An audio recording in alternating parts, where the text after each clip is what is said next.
Hello mga par! Our lesson for today is to cook chicken adobo with gata. Special request ng baby girl. Um, Before anything else, minarinate po namin to overnight ng maraming mga sangkap.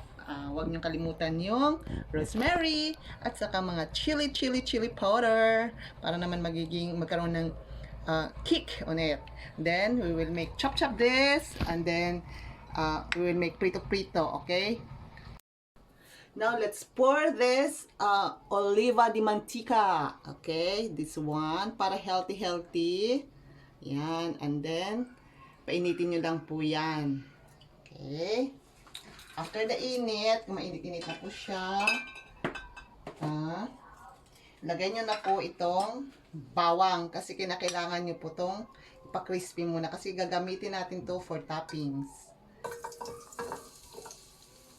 Ayan. At habang nagsisisil siya, mata muna tayo ng For All I Care. Blah kayo dyan. Blah. Isa masarap to par. Naway, subukan din ninyo to. Kasi we're going to use ito na po, nagsisimula na po siya maging crispy. Pero huwag nyo namang i-overcook kasi magiging mapait po yan. Okay? So, kailangan na natin itong haluin kasi pang toppings lang po ito. Anti-high blood. Kaya ako kahit ganito yung edad ko, hindi ako kasali sa gym maintenance. Kasi ang sikreto po niyan is bawang. Nung mga bata pa kami, ang daddy at mami ko ay may mga high blood yon. Pag ina-high blood po sila, ganda kuha agad yun ng bawang. Tapos, ito, susunod natin yung onion. Okay? So, yun naman natin. Tapos, kukuha yun sila ng bawang. And usually, ginagawa nila, kumukuha sila ng bawang with honey. Pero kung parang hindi na, pag nawawalan kami ng honey, tubig lang ginagawa nilang gamot yun. So, siguro, it's very effective kasi nagtagal naman ang mami daddy ko na yung mga lifespan nila here on earth. Kaya, gagayahin natin. Damihan natin ng bawang. So, hanguin na ito natin kasi baka ma-overcook din. Para lang naman to kumatas. Ito yung kwan nito. Kasi, for kwan din naman to for toppings purposes. Okay? So, wait lang. Par. Tapos na rin ito siya sa wakas. At, isusunod po natin ang ating pork. Chicken. Ano ba? High blood. Tapos, pork. Ano ba yan? Ayan. I-sear lang natin yan. Napakadami eh. Ayaw na atang magpaluto ng anak ko. Kailangan na ata itong ilagay sa rest kasi kami lang naman dalaw kakain. Siyempre kayo kung gusto nyo. Getsin nyo na lang yung recipe, okay? Ayan. So, isi-sear natin yan. At ipabaraw natin konti. And then, ipupur natin itong remaining. Okay? Wait lang. Mamaya na natin. O, diba? Ang ganda nito. Ice cream. Kung saan namin minarinate. Eh kung si Yolo nga, ang kanyang Tupperware, ako naman, lagay ng ice cream, di ba? Nakaka-scam to minsan. Akala mo, ano nga itong klaseng ice cream? Dairy RC ba to? RC Dairy? Oh. Di ba? It's so very effective. Ha? Huwag nyo itatapon. At kung parang bully yung mga anak mo, eh, lagyan nyo ito ng maraming galunggong, lagyan nyo sa ref, akala na maraming ice cream. Okay?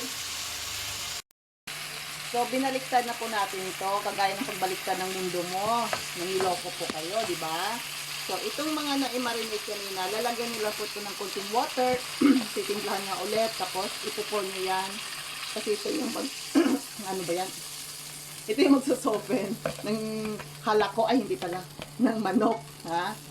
Yan. Tapos, let's wait for a while. Pag nagkuha na siya, nag-simmer down, diyan titimplan ulit natin siya. Okay? So, mga par, just wait a minute. Kaping mainit, ha? Break muna tayo. Break in silence. Okay? Babush. Itong mga par kumukulo na, kagaya ng pagkulo ng dugo mo nang malaman mong niloloko ka lang niya. At saka, malambot na ba? Hindi pa. Kaya kailangan pa nating palambutin. Ang tanong ko mga par, lumambot na ba ang mga puso nyo sa mga taong nagloko sa inyo? Hindi lang naman loko sa relasyon, niloko ka rin sa pera and everything on it. Okay? So, wag nyo namang masyadong dibdibin ang sinasabi ko. Kasi may likod pa tayo. Hindi kailangan puro dibdib. Likod din, okay? Ito nga pala yung mga sangkap ko. Muscovado ng F&C, Coco Mama para sa fresh gata, at Molinera para sa olive oil blend. Kayo naman, Becky naman! Hi! Ako nga pala to, ang anak ni Par. Anyways, para maganda naman ang presentation later, nag-boil kami ng eggs. So, actually, yung meal natin ngayon for today is adobong mag-ina. Featuring the manok over there and the eggs. So, right now, tayo ay magbabalat ng itlog. And so we are preparing. So, we are preparing eggs. Boiled eggs for garnish. Yung anak, tama lang naman to nak eh. Mother and daughter. Bonding. Bonding. Ang sinasabing bonding. Ayusin mo yung anak kagaya ng pag-aayos ko sa buhay mo ha. Okay po.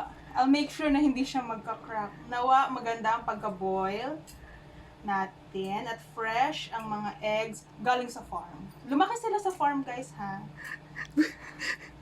And stress-free environment. Sana all stress-free. Sana all. Stress-free environment. Hindi ka ba lumaki sa farm? Hindi po, sa city ako lumaki. Sa streets. Streets of the city of Evitac? Yes. Etivac po kasi. Ay, sorry naman. Kasi hindi pa nalambot yung manok ko eh. Ay. Kagaya lang din ng hindi paglambot ng mga pusong sawi. Charos! Charos. You see my face? It's cringing. Yeah. At this point in time, gagamitin na natin ang ating Coco Mama. Mamma mia, mamma mia. Mamma mia, let them go, let them go, let them go. Ayan. Ito yung magpapalapot at magpapalinamnam sa inyong mga adobo. Lumambot na rin sa wakas, par. Lumambot na rin yung mga puso ng mga taong sawi. Kaya ayan, lalagyan natin ng puti para naman hindi magiging dark ang ating furrier. Pati maging dark ang ating life. No, hindi ko pwede yun. Kasi ang dark ay yun sa mga taong manluloko. Ay. Lagi mong isipin yan. Kasi pag ang mga taong nasa light, hindi yan manluloko. Mga siraulo lang yan. Mga bully lang yan. Kagaya natin, bully. Bakit? Masaya, di ba? Masarap man bully dog. lang naman natin sarili natin. Masarap man dog show ng sarili. Oo. Ayan siya. At haluin na natin ang ating muscovado para para sumarap at mawala yung kung meron na pa siyang konting alat mawala. Yan ba yung sinasabi pong sugar to balance out the flavor? Yeah. Saan mo pa na kuhan yan kay Chef RV or kay Ninong Rai? Same. Same lang po sila ng pinagkuhanan Ng details. ng details. Kasi total, magkaklase naman sila before. Yeah, right. Okay, at this point in time, mga par, kailangan na natin i-simmer para lumabas ang langis. Langis na magpapadulas ng mga puso na sobrang saya na ngayon kasi nakapag-move on na. Move on daw, charot! Chimken oil. At this point in time, after 2,000 years, kasi hindi ako marunong mag-edit mga pare, kaya ako na lang magsasalita after 2,000 years. Kasi nakikita ko sa mga vlogs yan. So, ito na po siya, lumalapot na, lapot na. At pag lumabas na po yung kanyang langis na yan, we're done, okay? And thank you kay Lord, kasi habang nagpe-prepare po kami nito, may magandang balita para na natanggap yung anak ko. So, thank you mga par for for joining us as we prepare this special request of my baby love. At mamaya kakain po tayo. Okay? So makikita ninyo ang pag-prep nito. Di naman ganun kabongga kasi para lang din naman sa amin. So ang importante, nakakuha man lang kayo ng konting recipe galing na naman kay par ninyo. So if you have recipes na gusto ninyong malaman at kaya ko rin naman lutuin, comment below. Okay? Sige. Let's see and we will see each other again. Stay tuned for more! Thank you! Bye, Chong! Buyers! Buyers! So, ito na po. Luto na po siya. At ipupour na natin yung masarap na sarsa. Sarsa pala ang ulam na actually mga par. Itong pagkain to, maglalast to ng 1 week sa amin. Kasi actually, kakainin lang namin ito sarsa with matching rice. Ayun sinasabi na tipid-tipid. Tipid meal. Tipid meals. Di ba? Ang sarap-sarap.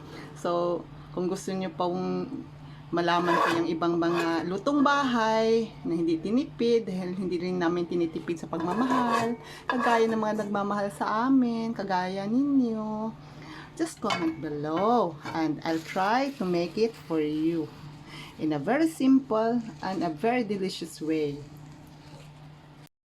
So, ito na yung pinaka-last mga par, ang paglalagay natin ng garnish. Ang sagot sa mga high blood na tao ay bawang. Tapos, lalagyan po natin siya ng Yung itlog. kanyang anak. Kanyang anak ay sasama na sa nanay.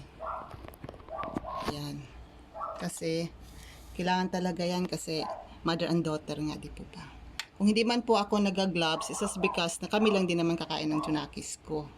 Pag ako na po ay mag-catering service, pati na lang siguro yung noo ko may gloves na rin yan. Huwag kayong mag-alala. May face shield pa. May face shield pa. Kasi baka matalsikan yung pagkaganda-ganda kong face. Nahulog pa yung isang itlog. Diyos ko naman. At sasabuyan po natin ito ng chili. Kasi sabi nga nila, may nabasa po kasi ako, na isa po sa mga sikreto ng mga Koreano ay ang kumain ng manghang. So, what do you think, mga pare? Masarap to.